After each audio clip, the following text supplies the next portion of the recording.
The kid leaned into the microphone and said it loud enough for everyone in the room to hear. If you know working class heroes so well, old man, there's a guitar right there. Come show us. 130 people in the Roxy that night. Every one of them turned toward the back corner at the same time. The man sitting there hadn't moved. He had his drink in front of him, mostly untouched. He was wearing a plain dark jacket, jeans worn pale at the knees, round wire-rimmed glasses that caught the stage light every time he shifted. He looked like someone's older brother who'd wandered in from the parking lot. Nobody had recognized him yet, or maybe one or two people had and decided they must be wrong. That was December 1973. John Lennon was 33 years old, separated from Yoko, living in Los Angeles with a woman named May Pang, and somewhere in the middle of what he'd later call the lost weekend. A year and a half that wasn't really lost so much as deliberately misplaced. Sometime in New York City had come out 18 months earlier, and the critics had treated it like a warning sign. Sales numbers that a lesser-known artist wouldn't have survived. A tour that got canceled before it started. The FBI had been watching him since 1971, building a file that read less like a surveillance report and more like a grudge. He was 33 and the most famous musician alive, and he had nowhere to be on a Tuesday night in December except a showcase bar on Sunset Strip. May Pang had suggested the Roxy. She hadn't suggested it because she thought something important would happen. She suggested it because the apartment had been quiet for 3 days, and quiet with John was its own kind of warning sign. He'd said he didn't want to go, but he'd put on the jacket and come anyway.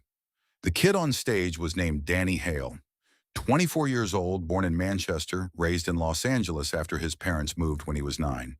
He had the English accent when he wanted it and the California ease when he didn't. Atlantic Records had been circling him for 6 months. The people with notebooks in the room that night had come specifically for him. Danny Hale was talented. That was the honest thing to say. His fingers moved across the strings, the way someone moves who's practiced until the practice disappears. Every note landed where it was supposed to. Every transition was clean and controlled. He played working-class hero with his eyes half closed, swaying just slightly, giving the room exactly what it expected. And it was empty. Not technically. Technically, it was correct. But Lennon had written that song in 1970, lying on the floor of a studio in Ascot, coming out of a month of therapy that had stripped him down further than he'd expected to go. The song had come from the specific kind of pain you feel when you realize that the working-class dream and the rock star dream are built on the same lie.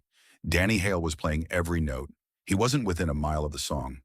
Lennon sat with it through 2 verses, then quietly, not directing it at anyone, he spoke. Stuart Sutcliffe never looked at his left hand. The Roxy's acoustics were good. The voice reached the stage. Hamburg, 1960. We were doing 5-hour sets at the Kaiser Keller, 7 nights a week. Stuart's fingers would be bleeding through the second set. He kept going. He never looked down because he didn't have time. He was watching what the music was doing to people in the room. He pressed the strings with the side of his fingertip instead of the pad, not to toughen the calluses, to roughen the sound. He wanted the note to catch. He wanted it to drag slightly the way anything real drags. He paused. Working class hero isn't supposed to ring. It's supposed to catch in people's throats. The room had gone still. Danny Hale looked at the man in the back corner. He saw the worn jeans, the untouched drink. A guy past 30 making an unsolicited comment from a bar stool. He leaned toward the microphone and said what he said. Some people laughed. The comfortable kind, the kind that comes when someone thinks the room's order has been confirmed. In the far left corner of the Roxy, a man with sharp, angular features set down his drink very slowly and watched. He'd been there all night. Nobody had noticed him come in. Lennon didn't respond to the laughter. He looked at the guitar stand at the edge of the stage, a Martin acoustic, sitting there in the half-dark, nobody's in particular. May Pang reached into her coat pocket and pressed a folded piece of paper into his hand under the table. She'd written it that afternoon before they left the apartment. She hadn't told him it was there. He opened it. 4 words. You still have it. He folded it back up and sat with it for a moment. Then he stood up. There was an Atlantic Records man 2 tables over who had been part of the decision to pass on Lennon's last album. He watched Lennon stand up from the corner table and felt, for the first time that evening, something he couldn't quite name. Not quite certainty anymore. Lennon walked to the stage without hurrying. He didn't introduce himself. He picked up the Martin, settled the strap over his shoulder, and stood at the edge of the stage for a moment with his eyes closed. His hands were shaking, not badly, but enough that he felt it. He'd played his first chord at 15 on a guitar his mother had tuned for him in a Liverpool bedroom. He'd played Hamburg at 19 until his ears rang for days. And here were his hands shaking in a bar in West Hollywood in front of 130 people, because this was different. Because this room had no expectation of him. Nobody needed him to be John Lennon tonight. They just needed him to either prove the thing or go sit back down. He opened his eyes. He placed his right hand on the strings, not the way Danny Hale had, clean and lifted and precise, but with the heel of his palm resting against the bridge, the way Stewart had shown him one night between sets at the Kaiserkeller, not even realizing he was showing him anything, fingers already bleeding, talking about something else entirely. He played the first chord. The difference was immediate and impossible to miss and very hard to describe. Danny Hale's version had been a guitar being played correctly. This was a guitar being used to say something. The strings caught and dragged the way Lennon had described. Not ringing out, not clean, but rough at the edges in a specific way. The way a voice sounds when someone's telling you the truth about something painful instead of reading it off a page. He didn't close his eyes again. He looked at the room. He played the whole song. He didn't rush it. He didn't perform it. He played it the way it was supposed to be played, which is to say the way he'd played it the first time through. Alone in a room in Ascot at the end of a month that had taken more out of him than he'd planned to give. By the second verse, the woman in the second row had her hand over her mouth. By the third, the Atlantic man had set his pen down on the notebook and not picked it back up. In the far left corner, David Bowie stood up. He was in Los Angeles recording what would become Young Americans. He'd walked into the Roxy an hour earlier because he'd heard something from the street and followed it in. He stood up and began to clap. Not the enthusiastic kind, the slow, deliberate kind. The kind one musician uses when he isn't applauding a performance, but acknowledging a fact. The name moved through the room the way a name like that moves. First as a question, then louder. Then as something that settled over everyone at once. Danny Hale stood off to the side of the stage with his arms at his sides. He'd asked the old man to prove it, and the old man had proved it. And what he was feeling wasn't exactly embarrassment. It was the specific disorientation of realizing the distance between where you are and where you thought you were. Lennon finished the song. He stood with his hands still resting on the strings. Then a kid in the fourth row stood up. 19 years old. Cal Briggs from Huyton, outside Liverpool. His dad worked the docks. His mum cleaned offices on the early shift. He'd saved for 4 months to make the flight to Los Angeles, and he'd come to the Roxy with his guitar in a battered case in the trunk of a borrowed car. Not because he expected to play, but because he and the guitar weren't comfortable being in different places yet. He'd been completely still the entire time Lennon was playing. At some point he'd started crying and hadn't noticed until now.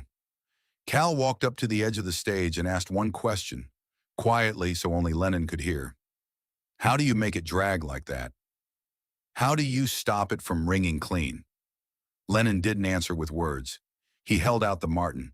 Cal took it. His hands were shaking harder than Lennon's had been.